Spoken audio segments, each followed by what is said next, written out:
ဒီကနေ့တင်ဆက်ပေးသွားမယ့်တစီတရဲနဲ့ပတ်သက်တဲ့ဇာတ်လမ်းလေးတစ်ပုဒ်ကတော့အဲ့ကဆိုရဲ့တရက်ပင်အိုကြီးတပင်ဆိုတဲ့ဇာတ်လမ်းပဲဖြစ်ပါရဲ့ရှင်။နယ်မြို့ကလေးတစ်မြို့ကိုအဝေးပြေးကားလမ်းမကြီးတစ်ခုကမြို့လယ်မှာဖြတ်တန်းသွားလေတယ်။ထိုဝေးပြေးကားလမ်းမကြီးမှာတစ်ချိန်ကလူတော်တော်များများအသုံးပြုခဲ့ကြတော့လေ။ယခုခါရင်တော့အဝေးပြေးလမ်းမအသစ်ကိုသာအသုံးပြုကြတော့သဖြင့်မြို့ကလေးမှာတိတ်မစီကားတော့ပေ။ထိုမြို့လေးရဲ့အစွန်ဘက်အဝေးပြေးကားလမ်းမကြီးနှစ်ဘေးမှာတော့အလွန်ကြီးမားတဲ့တရက်ပင်ကြီးတစ်ပင်ရှိလေတယ်။ထိုတရက်ပင်ကြီးမှာတရက်သီးပေါ်ချိန်မှာတရက်သီးများအလွန်များပြားစွာတီးပွင့်ကြတယ်။သို့တော့ထိုတရက်ပင်ကြီးမှာတရက်သီးများကိုမြေသူမှမခုဆွတ်ကြပေ။တရက်သီးများမှဲ့ပြီးကြွေးကြရင်တော့မှကောက်မဲ့သူမရှိ။ရုံးစွာအစုံထိုတရက်ပင်ပေါ်မှာတရက်သီးများကိုလင်းတို့များငှက်များပင်ထိုးစိတ်ခြင်းမရှိပေ။အဖေးကြောင့်နီလွန်ခဲ့သောအနှစ်20ခန့်ကဖြစ်သည်။ဥပြင်းငိမ့်မှာတစ်တော်ရာရှိတအုပ်ဖြစ်သည်။မြမပြည်အနှံ့တာဝန်ကြရရင်အလုံးလောက်ကရင်နေယခုတော့ထိုမျိုးကလေးတို့တာဝန်ကြလေသည်။သူတွင်မြလွင်လို့အမည်ရတဲ့မိန်းမတစ်ယောက်နဲ့ငိမ့်ရောက်နဲ့မြငိမ့်တို့အမည်ရတဲ့သားတစ်ယောက်သမီးတစ်ယောက်လည်းရှိရဲ့။ထိုမျိုးကလေးကိုတာဝန်ကြတော့အစိုးရပေးတဲ့လိုင်းကမ်းများတွင်မနေလို့လိုင်းကမ်းများကကျင်းမြောင်းပြီးစုပ်ပြတ်နေတယ်။ထိုကြောင့်ဥပြင်းငိမ့်မှာထိုမျိုးကလေးတွင်အိမ်ရှာတော့သည်။သူတို့မိသားစုမှာအလုံးမချမ်းသာတော့လဲအတော်တန်ချမ်းသာတဲ့မိသားစုဖြစ်တယ်။ကိုပိုင်ကားဆိုင်ကယ်ရှိတယ်။ထိုခေတ်ကဈေးကြီးတဲ့ဟန်ဖုန်းကိုလည်းဥပြင်းငိမ့်ကကိုင်နိုင်လေတယ်။ထို့ကြောင့်ထိုမျိုးကလေးတွေနေရန်ကိုပိုင်အိမ်တစ်လုံးလိုက်ရှာတော့တယ်။မျိုးကလေးကပဲခေါင်းလို့လားဥပြင်းငိမ့်ကပဲကန်ကောင်းလို့လားတော့မပြောတတ်။ထိုမျိုးစွန်ရှိကာလန်နဘေးမှာအင်္ဂလိပ်တစ်လုံးကိုဈေးလွန်သက်သာစွာနဲ့ဝယ်ယူလိုက်တယ်။ထိုအိမ်မှာတစ်သားပြင်ထောင်နှစ်ထပ်အိမ်ဖြစ်ကချမ်းမလေးအတော်အသင်ကျဲဝန်းလေတယ်။ဥပြင်းငိမ့်ကထိုအိမ်ကလေးကိုဝယ်ယူပြီးနောက်အိမ်အောင်ကိုပြန်လိုက်ကသူတို့မိသားစုနေထိုင်ရန်အတွက်အုတ်ခံပြင်ထောင်နှစ်ထပ်အင်္ဂလိပ်တစ်လုံးကိုစောက်လိုက်တော့တယ်။ထိုအိမ်စောက်နေစဉ်အတွင်းအစိုးရလိုင်းကမ်းတွင်ယာယီနေထိုင်ကြတယ်။မိုးကရုတ်တရက်ရွာချလိုက်တယ်။ညအချိန်ဥပြင်းငိမ့်တို့မိသားစုကလေးမှာအစိုးရလိုင်းကမ်းကလေးတွင်ညစာစားနေကြတယ်။လိုင်းကမ်းကလေးမှာကျင်းသဖြင့်အိမ်ရှိကန်းတစ်ခန်းသာ6ပေခန့်ကျယ်ဝန်းနေ။ထိုနေရာမှာပဲထမင်းစားစပွဲခင်းပြီးတော့စားကြတယ်။သူတို့မိသားစု6ယောက်တောင်ကျဲကျဲဝန်းဝန်းထိုင်မရပါ။မိကလည်းမိတ်လိုက်တာရှင်။ထိုခန်းကလေးတွင်မီးလုံးကလေးတစ်လုံးများသာရှိပြီးထိုမီးလုံးကလေးမှာလည်းခရမ်းကျင်သေးများသာလင်းနေ။မီးရမျက်စက်မရှိတော့သူ့ငကုံမီးရနဲ့ပဲဆိုတော့မိန်တာပေါ့ကွာ။ထို့နောက်မိသားစုများထမင်းစားနေကြတယ်။မိုးကအလွန်ကြီးလာတယ်။ထိုခိုင်ငင်းအောင်စားတဲ့ပကံပေါ်သို့မိုးရေများကျလာလေတယ်။အမလီဘာယူတွေလဲ။အမိုးပေါ်ကိုမောကြည့်တော့မျက်နှာကျမ်းမှာမိုးရေများစိမ့်ကြနေခြင်းဖြစ်တယ်။စိမ့်ကြနေသည်ဆိုတော့လေတဝဝကျဆင်းနေလေတယ်။ထိုရေများဟာမျက်နှာကျက်ပေါ်မှာကြွက်ချီများခုချီများကိုပါတိတ်ဆောင်လာသဖြင့်နန်းစော်နေလေရာကလေးနှစ်ယောက်မှထမင်းဆိုင်ထိုးဝံကြတော့တယ်။တအိမ်လုံးလဲမိုးလုံတဲ့နေရာမရှိလောက်အောင်ကိုမိုးကတဆက်ဆက်ရိုးကျနေလေတယ်။ညအိတ်တော်သားမိတွေအကုန်လုံးမိုးလွတ်တဲ့နေရာကလေးတွင်ခြေနှောင်ထောင်ကအိတ်ကြရတယ်။နှာခေါင်းတလေကြွက်ချီနှံပူဟန်းနှံစသည်များဖြင့်နန်းစော်ကကျမ်းပြင်တွေလည်းရေရွှဲနေတော့တယ်။ဒီမှာနေရတာလုံးဝအဆင်မပြေဘူးရှင်။အော်မိမရဲ့ခဏတော့သိခံလိုက်ပါ။တို့အိမ်ပြီးရင်တော့ပြောင်းနေကြမယ်လေ။ရောက်ရှင်ကျမကတော့ဒီအင်္ဂလိပ်မှာနေရတာမသက်တည်းဘူး။အရန်ယွန်တာပဲ။ဥပြင်းငိမ့်လည်းတက်ပြင်းချလိုက်တယ်။အမှန်တော့သူလေဒီလိုင်းကန်းကလေးမှာလုံးဝမနေချင်ပါ။တို့နေမိုးတိတ်ပြီးနောက်တနေ့မှာမိသားစုအိမ်ပြောင်းတော့မယ်။အိမ်တောင်ပရိဘောကများမှများဆဆမရှိသေး။စောင့်နေတဲ့အိမ်ပြီးမှရခင်နေတဲ့မြို့မှအိမ်တောင်ပရိဘောကများကိုသိဆောင်မှဖြစ်တယ်။သားသမီးတွေကိုကားပေါ်တင်ပြီးနောက်ကားကိုအစိုးရလိုင်းကန်းကလေးမှာမောင်းထွက်ခဲ့တယ်။ထိုလိုင်းကန်းတွင်နေထိုင်ကြတဲ့သူတွေကတော့လက်ပြကနှုတ်ဆက်နေကြတယ်။ဥပြင်းငိမ့်လေထိုးဆုပ်ပြတ်နေတဲ့လိုင်းကန်းကလေးကိုနောက်ဆုံးအကြိမ်လဲကြည့်လိုက်ပြီး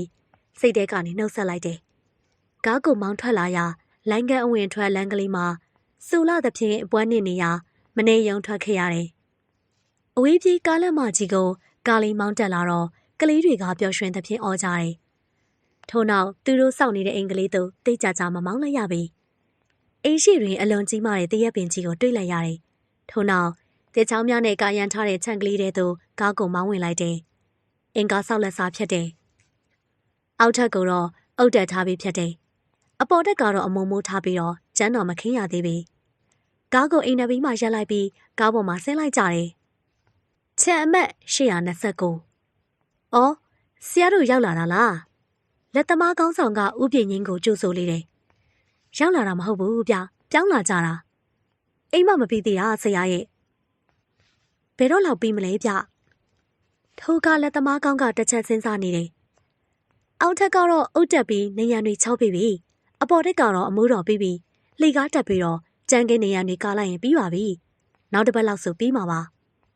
အင်းဗျာကျုပ်တောင်းဆိုပါတယ်မြင်မြန်လေးတော့ပြီးအောင်လုပ်ပေးကြပါလိုင်းကမ်းမှာကတစမ်းမှနေလို့အဆက်မပြေဘူးဗျ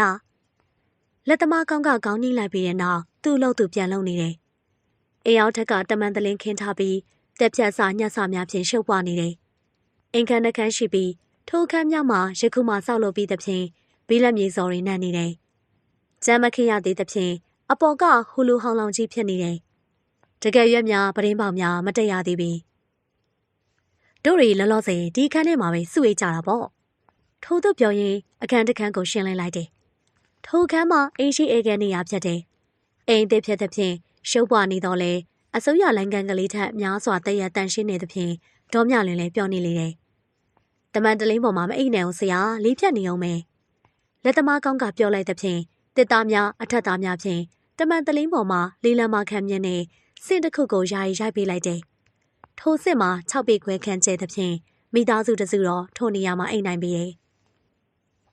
ငိမ့်အောင်မှာအသက်12နှစ်ရှိပြီဖြစ်ပြီးညငိမ့်ကတော့အသက်10နှစ်ခန့်သာရှိသေးတယ်အသက်မတိမ်မရင်လေးဖြစ်သဖြင့်မောင်နှမနေရာအဖို့ရတယ်ကျောင်းဖွင့်နေတော့လေကျောင်းပြောင်းတဲ့အလုပ်များကိုဥပြင်းငိမ့်ကမလုပ်အားသေး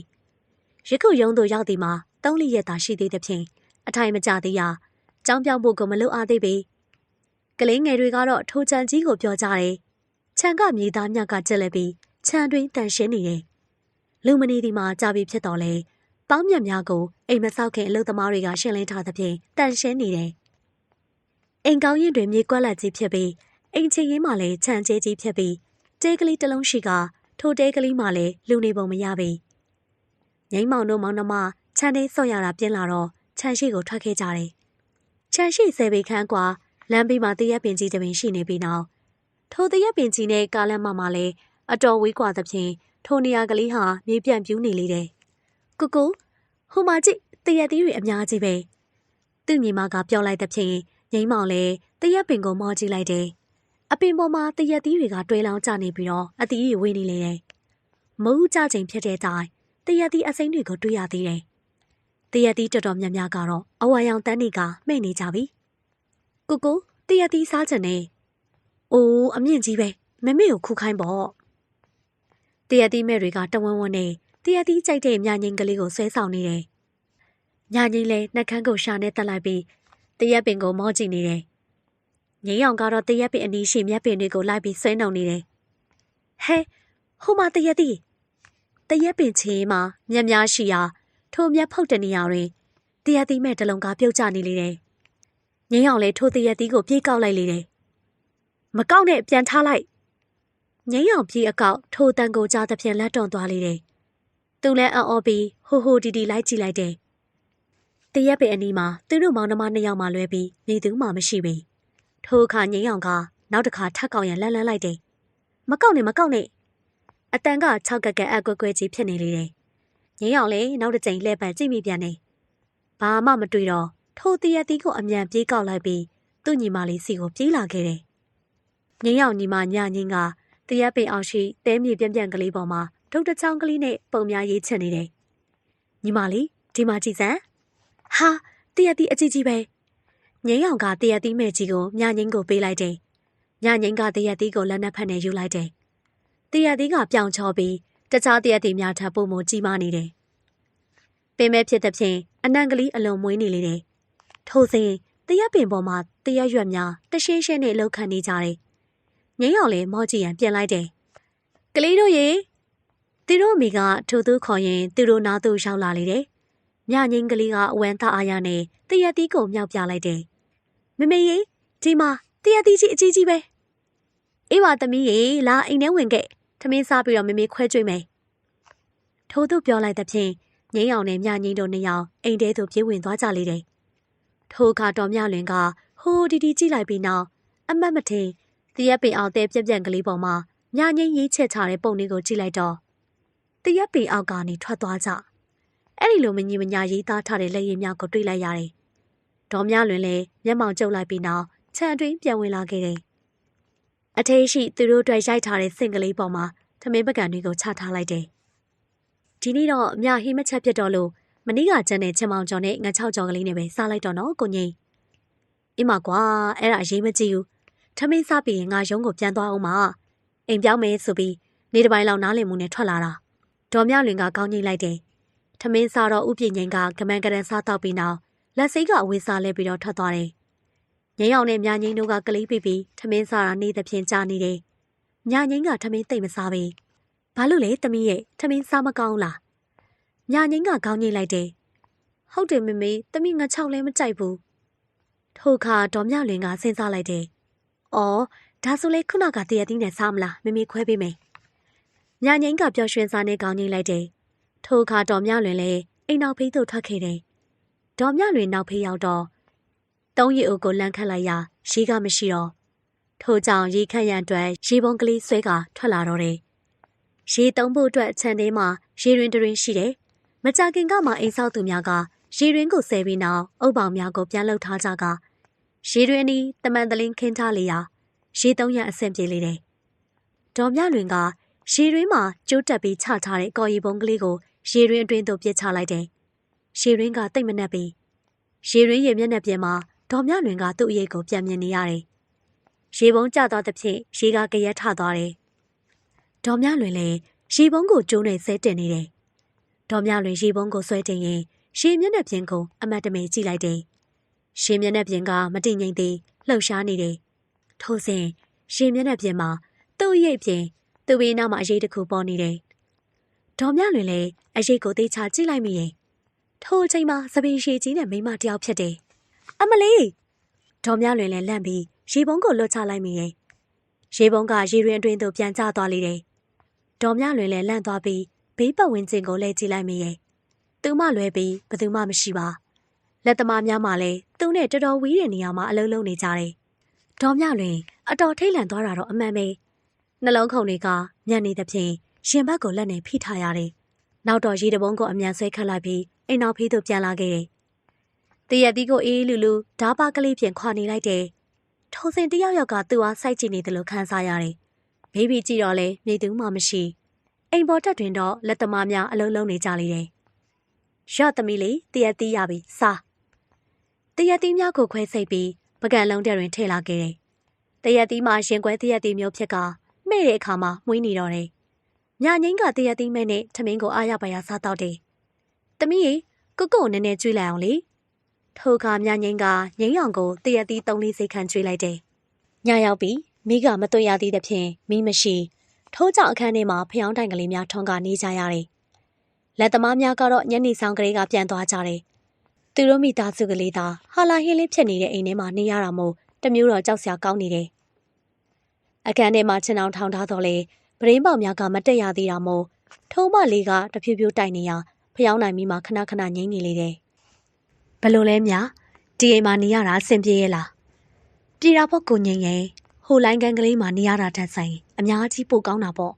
။ထို့သူပြောရင်လင်မယားနှစ်ယောက်လုံးအိမ်မောကျသွားတော့တယ်။ကလေးများကတော့တနေ့လုံးပြေးလွှားနေတာမို့ပင်ပန်းကအစောကြီးအိမ်နေကြပြီဖြစ်တယ်။သူတို့အခန်းထဲမှာထွန်းထားတဲ့ဖျောင်းတိုင်မီမှာလဲလေးတိုက်ပြီးသူ့အလိုလိုမင်းငိမ့်သွားလေတယ်။ဟဲ့ကောင်မခေါ်တန်ကြားလိုက်တဲ့ဖြင့်ဒေါ်မြလွင်ကမျက်လုံးဖွင့်ကြည့်လိုက်တယ်။ချင်းအောင်ထဲမှာမိမတယောက်ရောက်နေပြီးဒေါ်မြလွင်ချစ်ရင်မှခါထောက်ပြီးတော့မတ်တက်ရက်ကြည့်နေလေတယ်။ရှင်ဘာတူလဲ။အေးနင်တို့ကိုကြိုးပြောထားမယ်နော်။တရက်သီးတွေကိုခူလဲမစားနဲ့။စားလဲမစားနဲ့။ဖြစ်နိုင်ရင်တစ်ပင်ရိတ်တောင်မနှင်းကြနဲ့။အေးနင်တို့ဆက်လို့တခုခုဖြတ်လို့ကတော့ငါအစိုးမစိုးနဲ့နော်။ရှင်ဘာတွေလာပြောနေတာလဲ။ရှင်ကဘာတူလဲ။ငါကတရက်ပင်စောင်းတယ်လို့ပဲဒီတရက်ပင်ကငါပိုင်မယ်နောက်ပြီးတော့နင်တို့ကလေးတွေတရက်သီးစားတဲ့အတွက်ငါတန်ခက်ရအောင်မယ်ဟာရှင်ဘာတွေပြောနေတာလဲရှင်ယုံနေလားထွက်သွားညဘာဖြစ်နေတာလဲဥပြင်းငိမ့်လှုံလို့လိုက်တော့မှဒေါ်မြလွင်လည်းလန့်နေသွားတယ်သူလန့်နေသွားတော့ဘေဘီကိုလက်ပတ်ကြည့်လိုက်တယ်ဟိုမိမဘယ်ရောက်သွားလဲဥပြင်းငိမ့်လည်းအံ့အားသင့်သွားတယ်ဘသူလဲကွာဘသူမှမရှိပါဘူး မင်းအိမ်မက်ဆိုးတွေမှတ်နေတာနေမှာဒေါ်မြလွင်လည်းဘာမှမပြောတော့ပဲပြန်လဲချလိုက်ပြီးသူ့နားမှာအိတ်နေတဲ့သားလေးကိုဖတ်ရင်းနဲ့ပြန်အိတ်နေလိုက်တော့တယ်အမေငိုတန်ကြားလိုက်တဲ့ဖြင့်ဒေါ်မြလွင်ရောဥပြင်းငိမ့်ပါကုန်းထားလိုက်ကြတယ်ကလေးနှစ်ယောက်ကခြံအောင်ထဲမှာဘိုက်တွေကိုဖိကလှိမ့်ပြီးအော်နေကြတယ်သမီးတာဘာဖြစ်တာလဲကလေးမြမအဖြစ်မပေးခင်ရီတန်တစ်ချက်ကိုအိမ်ပြန်ပတ်မှကြားလိုက်ရတယ်ကိုငိမ့်ရှင်ကြားလိုက်လားဘာကြားလိုက်ရမှာလဲကွရီတန်တစ်ခုလေတော်တော်ကြောက်စရာကောင်းရီနေတာကိုပြင်းငိမ့်ကအသားလေးခေါင်းကိုဆောင်းပြီးတော့နားဆွနေလိုက်တယ်အိမ်ဒီကလေးနှစ်ယောက်ငုံနေတဲ့မှတပါဘာတန်မှမကြားရဘာတန်မှမကြားပါဘူးကွာဒါနဲ့ကလေးတွေဘာဖြစ်တာလဲထိုတော့မှကလေးများကိုကြည့်လိုက်မိတယ်ကလေးတွေကဘိုက်တွေကိုနှိပ်ရင်းနဲ့အော်ဟစ်နေကြတယ်မမေတားဘိုက်တွေကအရန်အောင်နေအရန်နာတယ်အသက်ကြီးရဲ့ငိမ့်တော်ကလေးမှပြန်ပြောနိုင်တော့လေညာငိမ့်ကလေးမှတော့ဘာမှတော့မပြောနိုင်ပဲငိုတာနေတော့တယ်ကလေးတွေအစားများမှားသလားဥပြင်းငိမ့်ကပြောရင်လည်းဘာလို့ရမှန်းမသိဖြစ်နေတယ်ဒေါ်မြလွင်ကတော့တခုခုထူးဆန်းနေမှန်းသူသိတယ်သို့တော့ဥပြင်းငိမ့်ကိုမပြောတော့ဘူးကိုငိမ့်ရေကလေးတွေလူနေကြပရုပ်စီပူလေးပေးပါအောင်ဥပြင်းငိမ့်ကပရုပ်စီပူပေးလိုက်တော့မောင်နှမနှစ်ယောက်ကိုဘိုက်ကိုလန့်ပြီးတော့ဒေါ်မြလွင်ကလူပေးနေတယ်နေ့လေကချင်မောင်ကျော်ရင်းနဲ့တရက်သီးနဲ့တွေ့သွားလို့ဘိုက်နာတာဖြစ်မယ်ပရုပ်စီလူပြီးတော့လဲကလေးများကမတိတ်ကြသေးဘေးပတ်ဝန်းကျင်ကလူမရှိသဖြင့်သာတော်သေးတယ်နှုတ်မို့ဆိုပတ်ဝန်းကျင်ကိုအားနာစရာကောင်းလာတယ်ကိုငိမ့်ရှင်အိမ်ရင်အိတ်တော့လေမနှက်ပြန်ရုံးကိုသွားရအောင်ပါကျမပဲကလေးတွေကိုခြေပြီးတော့တိတ်လိုက်တော့မယ်မဟုတ်တာပဲကွာကလေးနှစ်ယောက်ကိုမင်းဘယ်နိုင်မလဲဒီလိုလို့သမီးလေးကိုငါခြေပြီးတိတ်လိုက်မယ်ထိုးသူပြောပြီးလင်မယားနှစ်ယောက်ကလေးတယောက်စီခြေပြီးတော့အိမ်ခန်းတွင်ခောက်တုတ်ခောက်ပြန်လမ်းလျှောက်လျက်ကလေးကြောကုန်းကလေးကိုပုတ်ပေးရင်းနဲ့ခြေသိမ်းကြတယ်နှစ်နိုင်ခန်းကြာတော့မှကလေးများမှမောပြီးတော့အိတ်သွားတယ်ဥပြင်းငိမ့်ကထိုတော့မှခေါင်းအောက်ကသူ့လက်ပတ်နာရီကိုထုတ်ကြည့်လိုက်တော့3 နာရီတောင်ထိုးနေပြီပဲကွာကဲမြရေအိတ်တော့ဥပြင်းငိမ့်ကအိတ်ပြောသွားတော့လေဒေါ်မြလွင်ကအိတ်မရတော့ပြီကလေးတွေအစားမတာမဖြစ်နိုင်တေးကြတာကတော့ညဦးပိုင်းကသူ့မန်းခဲ့တဲ့အိမ်မက်ကြောင့်ဖြစ်မယ်မနေ့ကတနေ့လုံးစိတ်ချောက်ချဝဲတွေးကြုံနေတာနဲ့တခုခုသက်ဆိုင်နေမယ်အပေါ်ထဲမှာတူထိုးရိုက်တံများကိုကြတော့ဒေါ်မြလွင်တယောက်လက်နှိုးသွားတယ်အပြင်မှာနေကတော်တော်ပူနေပြီဖြစ်တယ်မိုးဦးကြားဆိုတော့လေမိုးမရွာတဲ့နေရင်တော့နေကပူလာတယ်ဥပြင်းငိမ့်ဘက်လဲကြည့်လိုက်ရခေါင်းအုံးပေါ်မှာစားတဆောင်ကိုတွေ့လိုက်ရတယ်ညကပင်ပန်းထားလို့အကိုလည်းမနှုတ်ရတော့ပါဘူးအကိုရုံနာကထမင်းဆိုင်မှာထမင်းဝယ်စားလိုက်မယ်ညတို့ကတော့ကို့ဘာသာချက်စားပေါ့ဟုတ်ပါရဲ့စိတ်နိုင်တောင်ထိုးတော့မယ်လက်သမားတွေတောင်ရောက်ပြီးအလုပ်လုပ်နေကြပြီပဲဒေါ်မြလွင်ကအိယာမှာထားလိုက်တယ်သူ့နားမှာသားကလေးကအိတ်နေတယ်သို့တော့သမီးကလေးကမရှိတော့သမီးရေဒေါ်မြလွင်စပင်းတောင်မဖိနိုင်မဲအိမ်ထဲသို့ပတ်ရှာလိုက်တယ်သမီးကိုမတွေ့ရသူနေချန်ထဲသို့ဆင်းသွားခဲ့တယ်လိုမဲရေတွင်းနားသွားကြည့်တော့လည်းမတွေ့နောက်ဆုံးခြံတကားကိုပြေးထွက်လာခဲ့တယ်ထင်းတဲ့အတိုင်းပဲသမီးကလေးကတရက်ဖိန်အောက်မှာထိုင်နေတယ်သမီးဒေါ်မြလွင်ကပြေးပြီးတော့သမီးလေးစီသွားလိုက်တယ်သမီးလေးကသူ့အွန်လိုင်းသဖြင့်သူ့ကိုကြောင်ပြီးလှမ်းကြည့်နေတယ်ဒေါ်မြလွင်လည်းတရက်ဖိန်အောက်ကိုရောက်တော့သမီးလေးကိုဖတ်ထားလိုက်တယ်သမီးတရက်ဖိန်အောက်မသွားရဘူးတရက်ဖိန်အောက်နောက်ဆိုမသွားရအောင်နော်ဒေါသထွက်ဖြင့်သမီးကလေးရဲ့တင်ပါကို3ချက်ခံရလိုက်တယ်သမီးကလေးမှငိုတော့တယ်ထို့တော့မှဒေါ်မြလွင်လည်းသမီးလေးကိုတနာသွားပြီးတော့ပွေးဖက်ထားလိုက်တယ်ထို့နောက်သမီးကလေးကိုချီပြီးတော့ခြံထဲသို့ပြန်ခေါ်လာတော့တယ်မေဘယ်သွားတာလဲတာပြက်သူကနိုးနေပြီဖြစ်ပြီးခြင်တောင်နေမှထွက်ကထိုင်နေတယ်ညီမလေးကိုသွားခေါ်တာမေတခါလေးပြောထားမယ်နော်အခုချိန်ကစားပြီးအဲ့ဒီတရက်ပိတ်အောက်ကိုမသွားရဘူးသွားလည်းမစော့ရဘူးခြံထဲမှာပဲစော့ကြဟုတ်ပြီနော်မစော့တော့ပါဘူးမေသမီးလေးကပြောရင်းနဲ့ဆက်ငုံနေတယ်မေဘိုက်စားတယ်တားငယ်ကပြောတော့မှဒေါ်မြလွင်လည်းသတိထားမိလိုက်တော့တယ်အိမ်တွင်ဘာမှမရှိချက်ဖို့ပြုတ်ဖို့ကလည်းဘာမှမစီစဉ်ရသေးပေထို့စဉ်ခြံရှိကားလမ်းမှာအစပိန်ကလေးနဲ့မုတ်တဲ့တယောက်မုံစိန်ပေါင်းမုံလိပ်ပြားလို့အော်သွားတာကိုတွေ့လိုက်ရသဖြင့်ဒေါ်မြလွင်ကခြံထဲမှာပြေးထွက်ခဲ့တယ်လာပါအောင်ရှင်စပိန်နဲ့မုံတဲ့ကခြံထဲမှာဒေါ်မြလွင်ပြေးထွက်လာတာကိုမြင်တော့စပိန်ကအမြန်နှင်းပြီးပြေးတော့တယ်ထို့နောက်အတန်ငယ်လန်းသွားတော့မှနောက်ပြန်လဲကြည့်ပြီးတော့စပိန်ကိုထုံနေရရက်လိုက်တော့တယ်ထို့နောက်သူ့ကိုလက်ပြပြီးလာခဲ့ရန်ခေါ်လေးတယ်ဘလို့လူပါလေသူ့ကိုခေါ်တာသူကပဲပြန်ခေါ်နေရသေးတယ်ဒေါ်မြလွင်က ထုံမုတ်တဲ့စီကိုပြေးသွားတယ်။ရှင်ဘယ်လိုလုပ်တာလဲရှင့်ကိုခေါ်တာမကြောက်လား။ကြားပါရဲ့ရုတ်တရက်ဆိုတော့လန့်သွားလို့ပါ။ဒေါ်မြလွင်လည်းဒေါသထွက်သွားတယ်။ထုံနောက်မြန်မာမုံမုံစိန်ပေါင်းနဲ့မုံလုံးကြီးကြော်တွေကိုဝယ်ယူလိုက်တယ်။မောင်တဲ့ကအသက်50ခန့်ရှိတဲ့ဦးလေးကြီးတယောက်ဖြစ်ပြီးအဝတ်စားတွေကနွမ်းဖက်နေကခမောက်တလုံးကိုလည်းစောင်းထားတယ်။လူကိုမျက်နှာဘာလန့်စရာရှိလို့လဲ။မဟုတ်ပါဘူး။အဲ့ဒီနားမှာလူမနေဘူးဆိုတော့လန့်သွားလို့ပါ။ဒါနဲ့ခင်ဗျားတို့ကအခုမှပြောင်းလာတာလား။ဟုတ်တယ်။အဲ့ဒီခြံကိုဝယ်လိုက်ကြတာ။အော်မုံရောင်တဲ့သူကအန်အော်သွားဟန်နဲ့ရေရွတ်ကမုံတွေကိုကြွတ်ကြွတ်ထည့်ပေးလိုက်တယ်။ဒါနဲ့ရှင်ကျမတို့တခုခုများပြောစရာရှိလို့လား။မုံတဲ့ကြီးကလည်းမျက်စိမျက်နှာပြတ်သွားတယ်။မရှိပါဘူးဗျာ။ပတ်စံပေးပြီးတော့မုံတဲ့လည်းထိုနေရာမှပြန်သွားတယ်။ဒေါ်မြလွင်လည်းအိမ်တို့ပြန်လာလိုက်တော့တယ်။အိမ်မှာသားငယ်ကမျက်နှာတင်နေပြီးသမီးကလေးကတော့အခန်းထဲမှာစောက်ကလေးများချကပုံများရေးနေလေတယ်။သမီးကပုံဆွဲဝါသနာပါပြီးတောတောင်ရှုခင်းပုံအိမ်ပုံလူပုံတွေကိုကလေးလက်ရာနဲ့တည်သက်စွာရေးဆွဲတတ်လေတယ်။ကဲမမေမုံဝယ်လာတယ်။သမီးကြိုက်တဲ့မုံစိန်ပေါင်းဒေါ်မြလွင်ကထိုးထိုးပြောလိုက်ပြီးနောက်သမီးနားမှာထိုင်လိုက်တယ်။မုံဘတ်တုတ်ကိုလည်းဖွင့်ကားချပေးလိုက်တယ်။သမီးကလေးကပုံဆွဲရမှာဇံဝင်နေတယ်။သူပြောတာမကြား။ဒါနဲ့သမီးကဘာပုံနေဆွဲနေတာလဲ။ထိုတော့မှသမီးလေးကခေါင်းမော့လာတယ်။ဒေါ်တော့ပုံဆွဲတာဒေါ်မြလွင်ကသမီးကလေးဆွဲထားတဲ့စာအုပ်ကိုယူကြည့်လိုက်တယ်။မိမတယောက်ပုံဖြစ်ပြီးသပင်တွေကတင်ပါလောက်ထိရှိတယ်။ခြေတော်များလက်များမှာပိန်ပိန်ကလေးများရေးဆွဲထားပြီးထိုးကြားသည်ကမျက်လုံးကြီးတွေကအကြီးကြီးရေးဆွဲထားခြင်းဖြစ်တယ်။ဒေါ်မြလွင်လည်းထိုပုံကိုမျက်မှောင်ကျုပ်ပြီးကြည့်လိုက်တယ်။ဘဲကတော်တော်လေးသမီးရဲ့တရက်ပင်ပေါ်ကတော်တော်လေးသမီးလေးကထိုးထိုးပြောလိုက်တော့ဒေါ်မြလွင်လည်းထိတ်လန့်သွားတော့တယ်။ထို့နောက်ထိုပုံကိုပြန်ကြည့်လိုက်မိတော့သူ့စိတ်ထဲခြောက်ခြားသွားရပြန်နေ။သမီးအဲ့ဒီတော်တော်ကိုဘယ်တော့ကတွေ့တာလဲ။မနက်ကတွေ့တာလေ။အဲ့ဒီတော်တော်ကတစ်ပင်အောက်မှာရက်နေတာ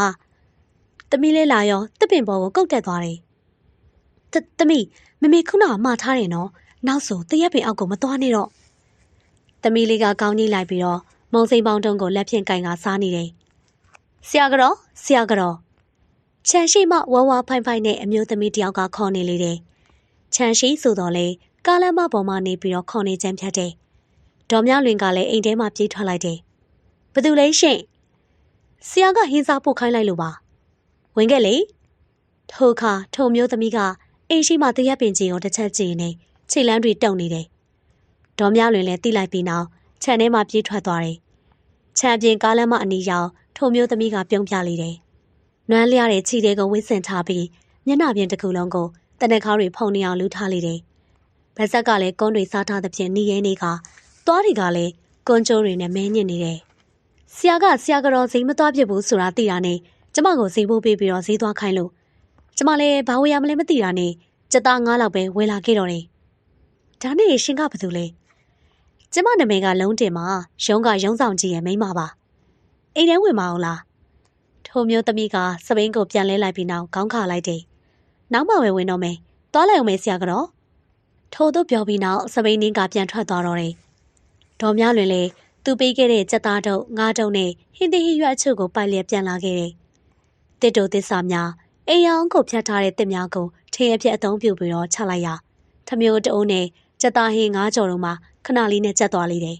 ။ထမင်းချက်ပြီးတော့နေလည်ရောက်နေပြီ။ကလေးတွေနဲ့အတူနေလည်စားစားရင်းနဲ့ဘာရဲမဟုတ်လက်သမားတွေအလုံးလုံးတာကိုထိုင်ကြည့်နေတယ်။လက်သမားတွေအတွက်ယူနီးကြိုပေးပြီးတော့လက်ဖက်ချောက်ခတ်ပြီးရဲ့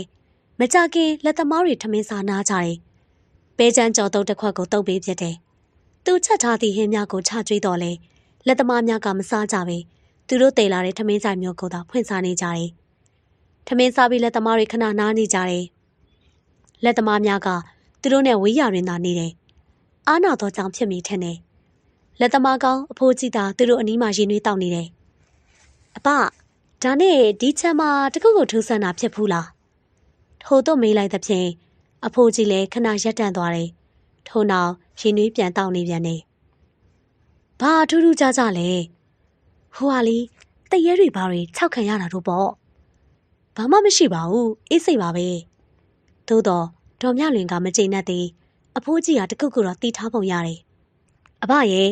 ကျမတို့ကဒီမှာနောက်ပိုင်းတာဝန်ကျတဲ့လောက်နေရတော့မှဆိုတော့တခုခုထူးခြားရင်ကျမတို့လည်းတီးထားတဲ့နေမဟုတ်လား ဒါဆိုတခုခုဆိုပြင်ဆင်ထားလို့ရတာပေါ့ထိုအခါအဖိုးကြီးကရင်းနှီးတစ်ခွက်ငှက်လိုက်ပြီးအတန်ငယ်စဉ်းစားနေတယ်ကောင်းပြီအဖပြောပြမယ်ဒါပေမဲ့ဒါကိုအဖပြောတယ်လို့တော့မပြောနဲ့ဒေါ်မြလွင်လည်းတီးကြံစိတ်ဖြင့်တရွေးတစ်ချက်မျိုးချလိုက်ပြီးတော့ခေါင်းငိမ့်ပြလိုက်တယ်လွန်ခဲ့တဲ့အနှစ်20ခန့်ကထုံမျိုးကလေးကအဝေးပြေးလမ်းမကြီးနှစ်ဘေးမှစီကားလာတယ်ထိုကာလကအဝေးပြေးလမ်းမမှာထိုလမ်းကိုသာအတုံးများကြတာမို့ခရီးသည်တင်ဘတ်စကားများကုန်တင်ကားများခရီးသွားကားများဖျားဘူးကားတွေနဲ့စီကားလျက်ရှိတယ်ထိုမျိုးကလေးရဲ့အစွန်ဘက်ပိုင်းမှာတရက်ပင်ကြီးတစ်ပင်နဲ့ခြံတစ်ခုရှိတယ်ထိုခြံထဲမှာတစ်သားတစ်ထက်အင်္ဂလိပ်တစ်လုံးရှိပြီးတဲ့နောက်ထိုခြံမှာလူမျိုးသားများနေထိုင်ကြတယ်သူတို့ဟာနေထိုင်ရုံများမကခြံဝင်းအတွင်းတွင်အသုံးပြုပြီးသောကြီးတန်နဲ့စာရွက်တွေကိုပြန်လည်ဝယ်ယူတဲ့လုပ်ငန်းကိုလုပ်ကိုင်ကြတယ်ခြံအတွင်းမှာထိုပြန်လည်ဝယ်ယူထားတဲ့အဟောင်းများကိုပုံထားကြတယ်မတ်တန်ဘီမှာထိုခြံတွင်နေထိုင်နေခြံပိုင်ရှင်မှာသူ့ယောက်ျားဖြစ်တယ်သူတို့လင်မယားမှာထိုအဟောင်းပြန်ဝယ်တဲ့လုပ်ငန်းလုပ်ကိုင်ရင်းနဲ့စုမိဆောင်မိဖြစ်လာသဖြင့်ထိုခြံကိုဝယ်ယူလိုက်ကခြံတွင်အလုပ်လုပ်ကိုင်ကြတယ်မတ်တန်ဘီဟာစိတ်သဘောထားလဲဆိုးပြီးတော့အလွန်ကက်စီးနဲ့ကနှမျောတွန့်တွန့်တတ်တယ်ထိုချိန်ကသူတို့ခြံနှစ်ဘေးမှာအင်္ဂလိပ်တွေတန်းစီပြီးရှိကြလေတယ်ဟဲ့ကလေးတွေသွားကြတရက်သီးလာမခိုးကြနဲ့နှစ်တိုင်းတရက်သီးတီးချိန်ပွေ့ချိန်ရောက်ရင်မတ်တန်ဘီတယောက်အလုံးများရစေသူတို့အိမ်ရှိမှာပေါက်နေတဲ့တရက်ပင်ဟာအလွန်ဖူးပြီးတော့မှပွင့်အားလဲကောင်းနေတရက်ကင်းကြချိန်ဆိုရင်အနီးမှာကလေးငယ်တွေဟာတရက်ပင်ကိုလေးခွားနဲ့ပြစ်ကြဖနက်နဲ့ပြစ်ကြပြီးတော့တရက်ကင်းကလေးတွေကိုခူးကြလေးရှိတယ်စင်စင်မတ်တန်ဘီကတရက်ပင်ကိုလာခူးသမျှကိုအော်ငေါလွတ်နေတော့လေထိုတရက်ပင်မှာသူ့ပိုင်တော့မဟုတ်အဝေးပြေးကားလမ်းကြီးနဲ့လူနေချမ်းများအကြားမှာကျဲပြတ်စွာလွတ်နေတဲ့လမ်းတွေတွင်ပေါက်နေခြင်းဖြစ်တယ်တရက်သီးကြီးချိန်ဆိုရင်ကလေးရောလူကြီးပါတရက်သီးလာခုတတ်တယ်ထိုကမတ်တန်ဘီနဲ့အမြန်ရန်ဖြစ်နေမြဲဟေးဒီပင်ကသူ့ဘာသူလမ်းဘေးပေါက်နေတဲ့ပင်ငါတို့စားကြလို့ခုတယ်ဘာဖြစ်လဲအောက်မှာတကယ်တော့စားကြရင်ဈေးပါဝယ်စားဒီမှာရှင်းရှင်းပြောမယ်ကျုပ်ချန်ရှိကအပင်ဟာကျုပ်အပင်ပဲသွားကြနော်မသွားရင်ကျုပ်ဆုံးမစွန်နဲ့အေးခမအဲ့ဒီအပင်ကိုဆွဲနေခမသိရင်အဲ့ဒီအပင်မှာတရက်ဖြစ်နေလိမ့်မယ်တရက်ပင်မှာတရက်ကင်းတရက်တီမဲအရာအလုံးကိုမတ်တန်ဘီတွန့်တိုးတယ်တရက်ပင်မဲချင်းဆိုရင်တော့မတ်တန်ဘီပြောရပြီတရက်တီများကိုတူများကိုတက်ခုခိုင်းပြီးအမဲခံကအုပ်ထားတယ်တရက်တီကိုမြက်မဲ့ချင်းကောက်ရုံးနဲ့အုပ်ရတယ်အယောင်လှချင်းစပက်ကုန်းနဲ့အုပ်ရတယ်အယောင်ရောအနံကောကောင်းချင်းတော့ဗရောက်ရွက်နဲ့အုပ်ရတယ်တဲ့ဒီတော့ငါတူတွေဟိုဘက်ထိပ်ကဗရောက်ပင်ကြီးကိုတက်ပြီးတော့ဗရောက်ကိုင်းမြသာခုတ်ချတော့တူတွေလည်းမတ်တန်ဘီအမိန်နဲ့လမ်းဘေးပေါက်နေတဲ့ဗရောက်ကိုင်းတွေကိုလိုက်ခုတ်ကြတယ်ဟေးဒါကျုပ်ဗရောက်ပင်မခုတ်နဲ့ရွာထဲရှိအိမ်တအိမ်ရှိမှာပေါက်နေတဲ့ဗရောက်ပင်ကြီးကိုမတ်တန်ဘီကဗရောက်ပင်အောင်မှာရက်ကြည့်နေတယ်ကောင်လေးနှစ်ယောက်ကတော့တစ်ပင်ပေါ်တက်ပြီးတော့ဗရောက်ကိုင်းများကိုခုတ်ထည့်နေတယ်ထို့စဉ်ထိုဗရောက်ပင်ရဲ့အနောက်ဘက်အိမ်မှာလူတူထွက်လာပြီးတော့သူတို့ကိုတားမြစ်တယ်အောင်မှာငါဘာသာလမ်းပေါ်ပေါက်နေတဲ့ဗရောက်ပင်ခုတ်တာဘာဖြစ်လဲလမ်းပေါ်ပေါက်ကျုပ်အိမ်ရှိပေါက်ကျုပ်ပင်ပေါ့ရှင်လူပါမဝနဲ့ဗရောက်ပင်ကရှင်တို့ခြံနဲ့အဝေးကြီးရှိသေးတယ်ဟက်ကလေးတွေခုတ်တာခုတ်ကြခမရတို့နော်ကျုပ်ဓားဆွဲပြီးလာတော့မှကျုပ်ဆုံးမစုံနဲ့ကြီးကျယ်ဒီလူကတော့သူ့ဗရောက်ပင်ကစားရတောက်ရတာကြနေတာပဲမတ်တန်ဘီကရေရွတ်လိုက်ပြီးတော့ထမိန်ကိုပြန်ဝင်လိုက်တယ်ဟက်ကလေးတွေအဲ့တင်နာကြရဲ့ဗရောက်ပင်ကနေဆင်းလာခဲ့စမ်းထို့သူပြောလိုက်တဲ့ဖြင့်ကောင်လေးနှစ်ယောက်လည်းဗရောက်ပင်ပေါ်မှာဆင်းလာခဲ့တယ်မတ်တန်ဘီကတော့ထိုလူကြီးကိုမျက်စောင်းထိုးပြီးကြည့်လိုက်ပြီးထွေကနေတရွေးတစ်ချက်ထွေးကမြေပြင်ကိုခြံနှောင်းနဲ့ပေါက်ပလိုက်တယ်ထို့နောက်သူတို့ခုတ်ပြီးတဲ့ဗရောက်ကိုင်းတွေကိုဆွဲကစိတ်ဆူဆူနဲ့ထွက်သွားတယ်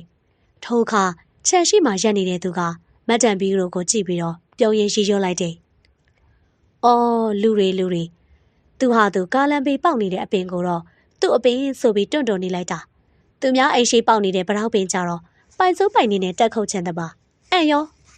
တရက်သီးတွေမဲ့ပြီးတရက်သီးတွေကဝင်းမဲ့နေတယ်လို့မတ်တန်ဘီမျက်နှာကြီးကလည်းပြုံးပြော်နေတယ်တရက်သီးတွေကဝင်းမဲ့ပြီးအနံ့ကလည်းမှုှေးကြိုင်နေတာပဲရောင်းလို့တော့ရပြီထို့သူပြောလိုက်ကတရက်ချင်းတောင်များကိုဈေးသို့တဲပြီးရောင်းချလေတယ်ရက်ကွက်အတင်လဲသူကိုယ်တိုင်လိုက်ပြီးအော်ရောင်းလေတယ်မတ်တန်ဘီတရက်သီးမှာအလုံးကြီးပြီးချုပ်လဲချုပ်သဖြင့်ဈေးကောင်းရလေတယ်သို့တော့ရက်ကွက်အတွင်အိမ်ကြီးချင်းများကတော့နှာခေါင်းရှုံကြတယ်အလကားရတဲ့တရက်သီးကိုခိုးပြီးရောင်းတာဒီလောက်ဈေးကြီးရသလားဘာဖြစ်လဲဒီဈေးကဒီဈေးပဲဝယ်မစားနိုင်မစားကြနဲ့ထို့သူပြောတော့လေသူ သူတို့ရက်ကွက်အတွင်းကသာတိတ်ဝင်မစားကြတော့လေတခြားရက်ကွက်များသို့ပတ်လိုက်ရင်တရက်သီးမှအလွန်ရောင်းရတယ်မတ်တန်ပြီးတရက်သီးကိုဘလောက်တွန့်တိုတယ်လဲဆိုရင်သူ့အိမ်မှာလူများပဲမစားရချေမစားကြနဲ့အဲ့ဒါရောင်းဖို့အလကားကျွေးဖို့မဟုတ်ဘူးသို့တော့သူ့ဆိုင်မှာအလုပ်သမားများအိမ်ကလူတွေကသူ့လက်ရင်လက်တလို့ခိုးစားကြတယ်ထို့အကြောင်းတော့မတ်တန်ပြီးပြန်မသိစင်နဲ့သိလို့ကတော့တအိမ်လုံးပွဲချက်မိဖြစ်တယ်ခုနှစ်ရင်ကြားရှင်းကြားတဲ့နဲ့မတ်တန်ပြီးအော်ဟစ်ပြီးတော့ဆဲဆိုတယ်ခိုးစားတဲ့သူကိုကြိမ်စားတိုက်တယ်ငါတရက်တီကိုငါမသိအောင်ခိုးစားတဲ့သူတွေကုန်းလန်းသွားရင်ကားတိုက်သေးပါစေရေလန်းသွားရင်လှိမောက်သေးပါစေထမင်းဆိုင်စပုတ်နဲ့တီးကြပါစေတော့မတ်တန်ပြီးမှတရက်တီကိုထိုးများတွန့်တွန့်နေတော့လေသူကိုယ်တိုင်ကတော့တရက်တီစားမရပြီမတ်တန်ပြီးမှစီးချိုယောဂတင်မို့တရက်တီမဲ့ကိုရှောင်ထားရတယ်အချို့စားမိပါက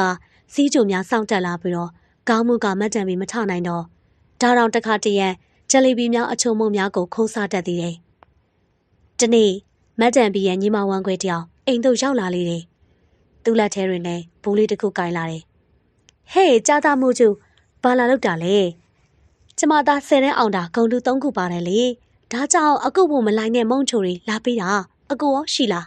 ။နင်းကူကတော့တိတဲ့အတိုင်းအရေးမရအဖက်မရလက်ပိတ်ဆိုင်ကိုသွားတာပေါ့။အတော်ပဲငါလေးအခုတလောအချိုစားချင်နေတာနဲ့မတ်တန်ဘီကအချုံမုံများမလိုက်များကိုတယောက်တည်းဖောက်စားနေတယ်။သူညီမကအိမ်ကိုဝေ့ကြည့်လိုက်ရာတရက်သီးမဲ့များကိုဆွဲကျင်းနဲ့ထည့်ထားတာတွေ့လိုက်ရလေတယ်။တရက်သီးတွေကမှဲ့ပြီးမွေးနေတာပဲနော်။အေးအဲ့ဒါရောင်းတာနေလဲစားချိန်ဝယ်သွားပါလား။ညီမဝမ်းခွဲကမျက်နှာပြတ်သွားတယ်။သူ့ကိုတရက်သီးပြန်ရောင်းနေတဲ့မတ်တန်ဘီကိုလည်းဒေါသထွက်သွားတယ်။တရက်သီးတစ်လုံးနှလုံးကိုပင်လက်ဆောင်မပေးနိုင်ပဲကက်စီးကုတ်နေတာကိုကြည့်ပြီးတော့စိတ်တူလာတယ်။မတ်တန်ဘီကတော့သူ့ပေးတဲ့မုံတွေကိုတပြေးနှစ်ပြေးထိုင်ပြီးစားနေတယ်။မဝေတော့ပါဘူးအမရဲ့အမအသီးတွေကအနံ့တော့မွေးရင်မွေးမယ်။ကျမတို့ခြံတော်ဖီးကအပင်ကိုတော့အရသာမမိတော့ဘူးအမရဲ့။အောင်မယ်ငါတရက်တီကိုနင်းစားဖို့ရဲ့လား။ငါတရက်တီကအရသာအရန်ကောင်းတာဟဲ့။အမကအရသာအရန်ကောင်းနေဆိုပဲအမတရက်တီကိုအမတော်စားဖို့လို့လား။ထိုတော့မှမတ်တန်ပြီးပါဇက်ပိတ်သွားတယ်။သူ့တရက်တီများကိုသူတခါမှမစားဘူးပဲ။အကုန်လုံးကိုရောင်းချပြီးဝေရှာဖို့သာစိတ်ကူးထားတယ်။ရှိခုတော့သူ့ညီမဝမ်းခွဲပြောလိုက်သည်မို့စိတ်ထဲမတည်မကျဖြစ်သွားတယ်။သူ့ညီမဝမ်းခွဲပြန်သွားတော့မတ်တန်ဘီကမလိုက်တွေကုန်အောင်စားလိုက်ပြီးနောက်တရက်တီးတောင်းကိုအနီးယူလိုက်ပြီးဒါကလေးတစ်ချောင်းကိုလည်းယူလိုက်တယ်။တရက်တီးကိုအခုံမခွာပဲထက်ချန်ဒီပါလေးချလိုက်ပြီးနောက်အစိတ်ကလေးများကိုဓာဖြင့်အရာပေးကတရက်တီးခုံကိုတွန်းတင်လိုက်တဲ့အခါတရက်တီးစိတ်ကလေးများမှကြွတက်လာတယ်။မတ်တန်ဘီလည်းတရက်တီးတစ်စိတ်ကိုစားလိုက်တယ်။အလွန်အနက်ရတာနဲ့ပြည့်စုံသည်ဖြစ်ရာမတ်တန်ဘီတရက်တီးတစ်လုံးမြည်တို့ကုံသွားသည်မသိအောင်စားတောက်လိုက်တယ်။စားတော့မဝသည်တဲ့ဖြင့်နောက်ထပ်တရက်တီးများကိုခွဲစားရ10လုံးခန့်ကုံသွားတော့မှတင်းတိမ်သွားလေတယ်။ဘိုက်တွေလည်းပြည့်နေပြီ။မျက်ခွန်တွေလည်းလေးလာလိုက်တာခဏလောက်မေ့ရုံပါပဲ။မတ်တန်ဘီထိုစူပါကလေးမှပဲလဲပြီးတော့အိတ်ချလိုက်တယ်။ဝဝဖိုင်းဖိုင်းနဲ့မတ်တန်ဘီမှာနောက်ထပ်ပြန်နှူးမလာတော့ပြီ။အကြောင်းမှာစီးကျိုအလွန်တက်ပြီးတော့တိတ်ဆုံးသွားပြီဖြစ်တယ်။မတ်တန်ဘီတိတ်ဆုံးပြီးတာနဲ့တရက်ပင်မှာဆွဲနေတော့တယ်။မတ်တန်ဘီကိုမြေးချတဲ့နေ့မှာခြံထဲမှာအလောင်းကိုထုတ်လာတရက်ပင်ပေါ်မှာမတ်တန်ဘီကစောက်ထိုးကြီးဆင်းလာတဲ့ဖြင့်အာသူပပို့သူတွေကြောက်လန့်ပြီးထွက်ပြေးကုန်ကြရာအလောင်းကြီးမှာချမ်းရှိရင်မြောင်တွင်ကျနေခဲ့တယ်။နောက်တော့မှပြန်ကောက်ပြီးတော့တကြိုပေးတယ်။မတ်တန်ဘီမှာတဖြည်းဖြည်းပိုချောက်လန့်လာတဲ့ဖြင့်တရက်ပင်ပေါ်မှာငုတ်တုတ်ထိုင်နေတာကိုပေါင်းမြင်တွေ့ရတယ်။နောက်ဆုံးသူ့ယောက်ျားကလည်းထိုချံကိုရရစိတ်နဲ့ရောင်းပြီးပြောင်းရတော့တယ်။မတ်တန်ဘီမှာတော့တရက်ပင်တွင်ကြံနေခဲ့လေတယ်။ထိုတရက်ပင်အောက်ရှောက်သူများလာကစားတဲ့ကလေးများလမ်းဖြတ်သွားကြတဲ့လမ်းသွားလမ်းလာများပဲမကြမ်းလိုက်ချောက်လန့်နေတရက်တီးပေါ်ချိန်ဆိုပုံမချောက်လန့်လျက်ရှိရာထိုနားအိမ်များမှလည်းလူများမနေဝန်းတော့ပဲခြံများကိုရောင်းချလျက်ပြောင်းကြတော့တယ်ထိုခြံကြီးကိုထိုမျိုးကလေးမှလူများဟာအလကားပေးတော်မယူကြမနေရဲကြပေထိုကြောင့်ပွဲစားများဟာထိုခြံကြီးကိုနေဝေးမှလူတွေထိုခြံအကြောင်းမသိတဲ့သူတွေကိုရောင်းချကြတယ်ဝယ်ယူပြီးတဲ့သူတွေလည်းတစ်ပတ်နှစ်ပတ်တချို့ဆိုတစ်လနှစ်လကြာသည်နဲ့ရတဲ့စိတ်နဲ့ပြန်ရောင်းတတ်ကြတယ်ဒါဆိုမြလွင်တို့ကိုလည်းပွဲစားကလှုပ်ရှားသွားတာပေါ့အဖိုးကြီးကခေါင်းငိုင်းကျသွားတယ်ဘာမှဆက်မပြောတော့ပဲဆေးလေးကိုမိညှိပြီးတော့ဖွာရှိုက်နေတယ်အဘလည်းဘာမှမပြောဘူးနေမလို့ပဲရတယ်အဘကျေးဇူးတင်ပါတယ်မြလွင်တို့လည်းဒီမှာနေရမယ်ဆိုတော့ကြိုးတိထားတော့ကောင်းတာပေါ့ဒေါ်မြလွင်ကထိုးထိုးပြောလိုက်တော့လေသူ သူ့စိတ်ထဲတွင်ကြောက်လန့်နေလေတယ်။တရက်ပင်နဲ့တိတ်ပြီးပက်တက်တက်မလုံနဲ့ပေါ့ကုဘာသားကိုရှောင်ကြပေါ့။ဒေါ်မြလွင်ကခေါင်းကြီးလိုက်တယ်။ထိုနေ့တော့ဒေါ်မြလွင်စိတ်တွေထိုင်းမှနေတယ်။ထိုအကြောင်းကိုဥပြင်းငိမ့်ကိုပြောတဲ့မပြောတဲ့စဉ်းစားနေရမှာမပြောတော့ရန်အတွက်ဆုံးဖြတ်လိုက်တယ်။ငိမ့်အောင်ကအိမ်ထဲမှာစော့ကစားရတာပြင်းကြီးလာတယ်။ထို့ကြောင့်သူစော့နေကြဘောလုံးလေးကိုယူပြီးတဲ့နောက်အိမ်ထဲမှာထွက်ရန်ပြန်လိုက်တယ်။မြမလေးကတော့အယုတ်တယုံနဲ့စော့ကစားနေတယ်။မေမေကတော့ညနေဆောင်ပြီးမို့အိမ်နောက်ပြီးမှထမင်းချက်ပြုတ်နေတယ်။ငိမ့်အောင်လည်းခြံထဲမှာဘောလုံးကန်နေတယ်။သို့တော့တယောက်တည်းမို့ပြင်းစရာကောင်းလာပြန်တယ်။လက်သမားတွေကလည်းသူ့အလုံးနဲ့သူ့မို့မအားလက်ကြ။ဟုတ်ပြီ။ခြံတကဖွင့်ထားတာဂိုးပေါက်နဲ့တူတယ်။အဲ့ဒါကိုဂိုးပေါက်လုပ်ပြီးသွင်းရမယ်။ထိုးတွေးလိုက်ပြီးနောက်အိမ်ရှိမှာဘောလုံးကိုတဲထားလိုက်ပြီးနောက်အနောက်ကို3လမ်းခန့်ဆုပ်လိုက်ပြီးအာယူကဘောလုံးကိုပြေးကန်လိုက်တယ်။ဂိုးပါဇက်မှပျော်ရွှင်စွာလေးအော်ဟစ်လိုက်တယ်။ဘောလုံးကခြံတကားမှထွက်သွားကအရှိန်နဲ့လွင့်သွားပြီးတရက်ပင်အောင်မှကျနေတယ်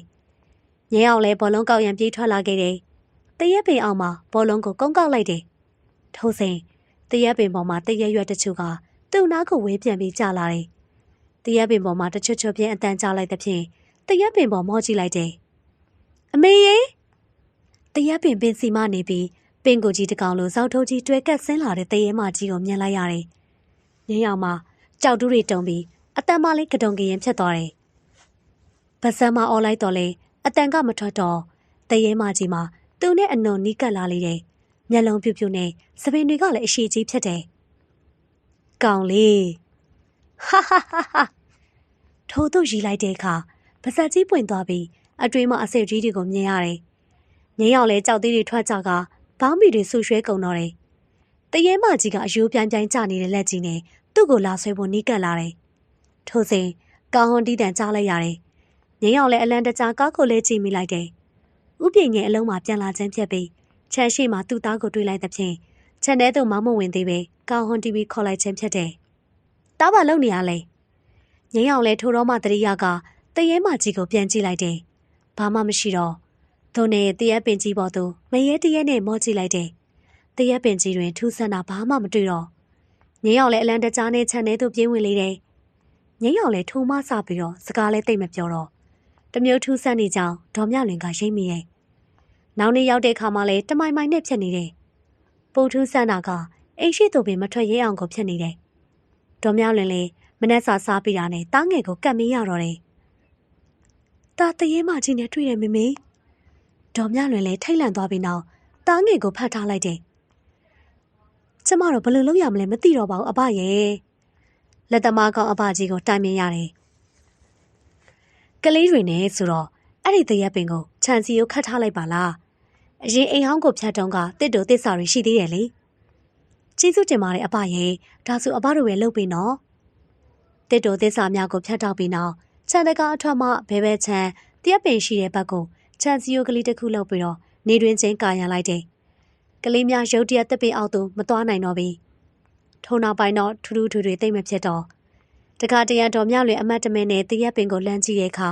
တရက်ကိုင်းများပေါ်မှာထိုင်နေတဲ့အမတ်တံပီတရဲမာကြီးကိုမြင်တွေ့ရတတ်တယ်။နှစ်ဖက်ခန့်ကြတော့အိမ်ကပြီးစီးသွားပြီဖြစ်တယ်။အိမ်အောက်ကအုတ်ခံကိုစီးအပြာရောင်နှုတ်ကလေးတုပ်ထားပြီ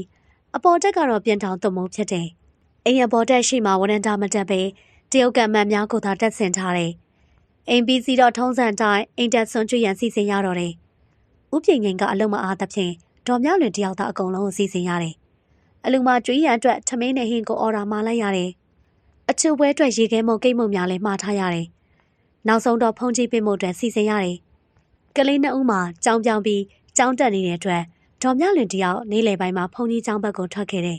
။မြို့ထဲမှာကားတစ်စီးကိုနေတစ်ပိုင်းခန့်ငားလိုက်ပြီးနောက်မြို့လေရှိမြို့မကျောင်းကိုပင်သွားလိုက်တယ်။ထိုကျောင်းမှာတန်ကတော့အများပြားသတင်းသုံးလေတယ်။အဲ့ဒီနေ့ရက်ဆိုအဆင်မပြေဘူးတခါမှကြီးရဲ့။၅ပါးမရလေ၃ပါးလောက်တော့မကြော့နိုင်ဘူးလား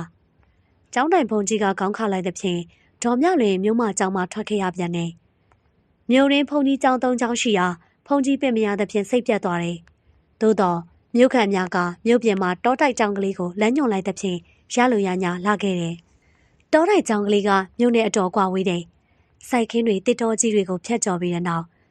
တောင်ကုန်းခေါင်ခေါင်မှာဝါကျောင်းကလေးတိဆောက်ထားတယ်။ဒေါ်မြလွင်လည်းထိုကျောင်းပေါ်သို့တက်ခဲ့တယ်။ ဦးစင်တစ်ပါးကတရားထိုင်နေတဲ့ဖြင့်အသာကလေးထိုင်နေလိုက်တယ်။သို့တော့ဦးစင်ကတရားဖြုတ်ပြီးတော့ဒေါ်မြလွင်ပဲလှည့်လိုက်တယ်။တပီးတော်အိမ်မှာအိမ်တက်ဆွန်ကြီးလှုပ်ချင်လို့ပါ။အိမ်ကဘယ်မှာတော့ကွ။မြို့စုံချက်အမှတ်829ပါဗျာ။ထိုအခါဆရာတော်ကစဉ်းစားလိုက်တယ်။829အော်ဟုတ်ပြီ။တရက်ပင်ကြီးနဲ့အိမ်ထဲမှာ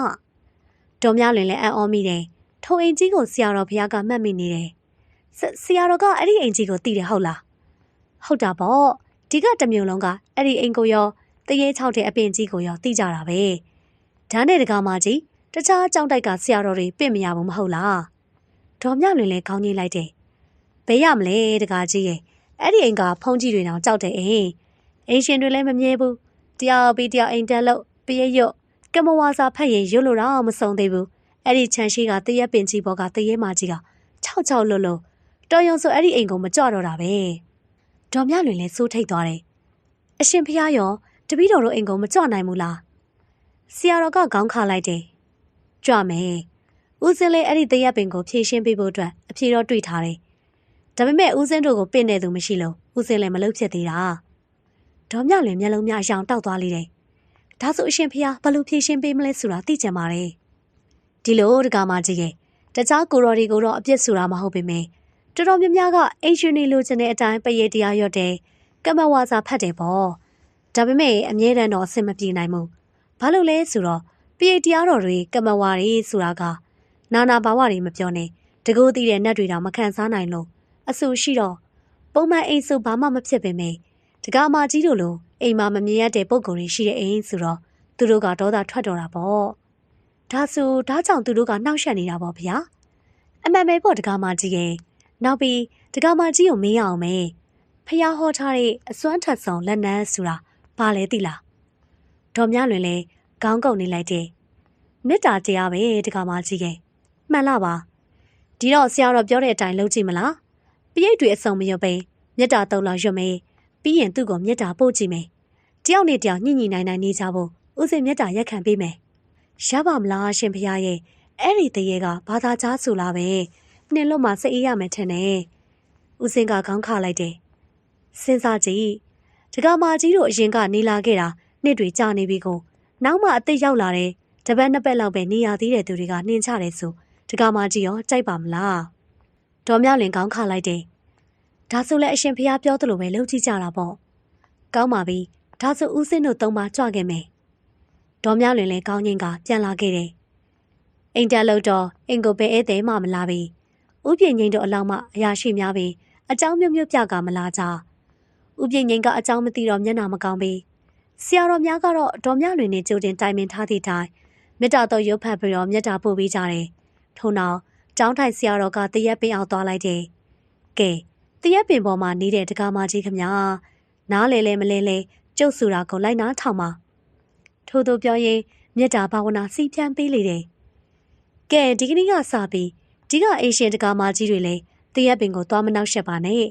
တရက်ပင်ကတကားမကြီးကလည်းအိမ်ရှင်တကားမနဲ့မိသားစုတွေကိုမနှောက်ယှက်ပါနဲ့တော့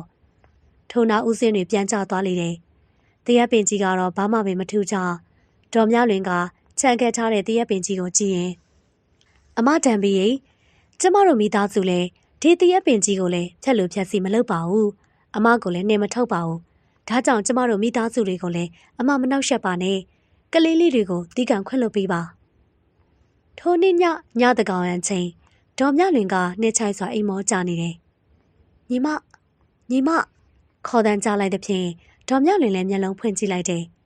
ခေါ်တန်းကအိမ်ပြင်မှလာနေတဲ့ဖြင့်ထူးဆန်းစွာအိမ်ယာမှထသွားပြီးတဲ့နောက်အိမ်ပြင်သို့ထွက်ခဲ့တယ်